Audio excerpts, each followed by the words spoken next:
أعوذ بالله من الشيطان الرجيم.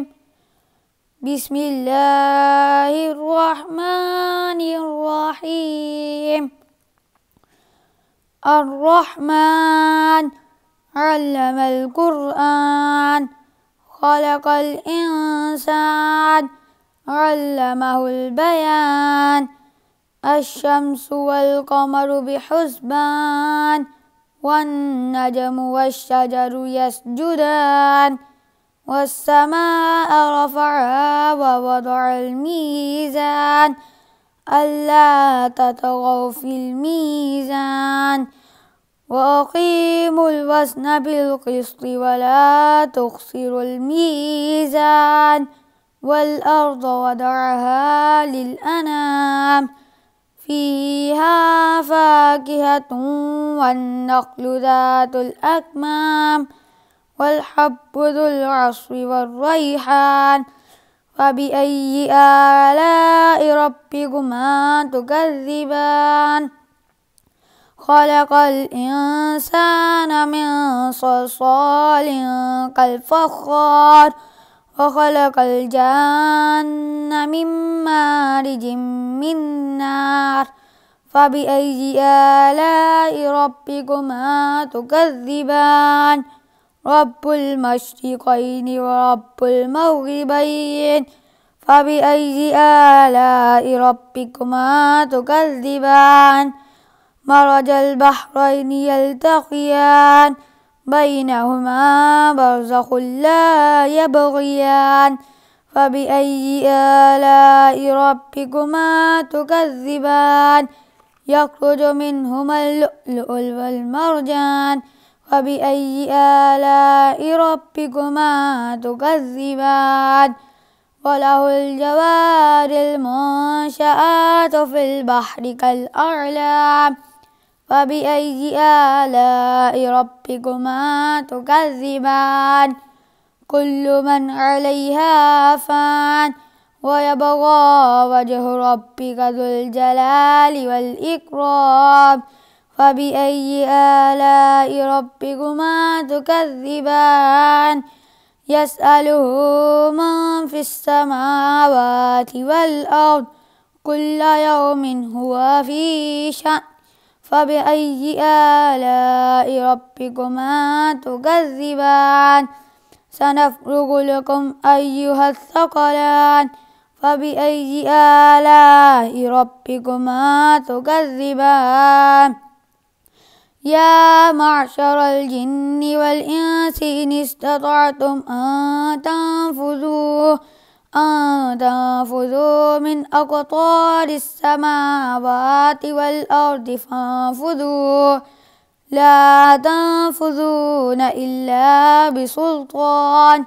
فبأي آلاء ربكما تكذبان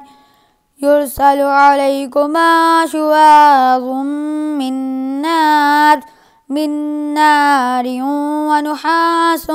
فلا تنتصران فبأي آلاء ربكما تكذبان فإذا انشقت السماء فكانت وردة كالدهان فبأي آلاء ربكما تكذبان فيومئذ لا يسأل عن ذنبه إنس ولا جان فبأي آلاء ربكما تكذبان يعرف المجرمون بسيماهم فيؤخذ بالنواصي والأقدام فبأي آلاء ربكما تكذبان هذه جهنم التي يكذب بها المجرمون يطوفون بينها وبين حميم آن فبأي آلاء ربكما تكذبان ولمن خاف مقام ربه جنتان فبأي آلاء ربكما تكذبان ذواتا أفنان فبأي آلاء ربكما تكذبان فيهما عينان تجريان فبأي آلاء ربكما تكذبان فيهما من كل فاكهة زوجان فبأي آلاء ربكما تكذبان متكئين على فرش مطائنها من استبرق وجنى الجنتين دان فبأي آلاء ربكما تكذبان فيهن قاصرات الطرف لم يطمثهن إنس قبلهم ولا جان فبأي آلاء ربكما تكذبان كأنهن الياقوت والمرجان فبأي آلاء ربكما تكذبان هل جزاء الإحسان إلا الإحسان فبأي آلاء ربكما تكذبان ومن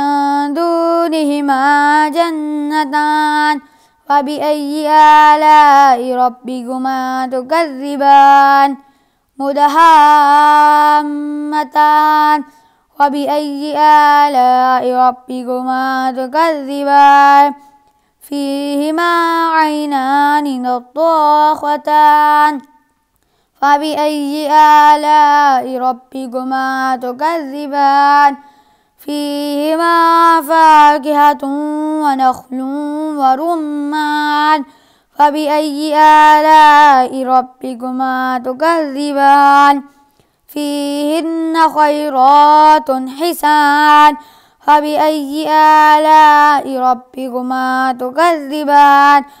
حور مقصورات في الخيام فبأي آلاء ربكما تكذبان لم يطمثهن إنس قبلهم ولا جان فبأي آلاء ربكما تكذبان متكئين على رفرف خضر وعبقري حسان فبأي آلاء ربكما تكذبان تبارك اسم ربك ذي الجلال والإكرام صدق الله العظيم.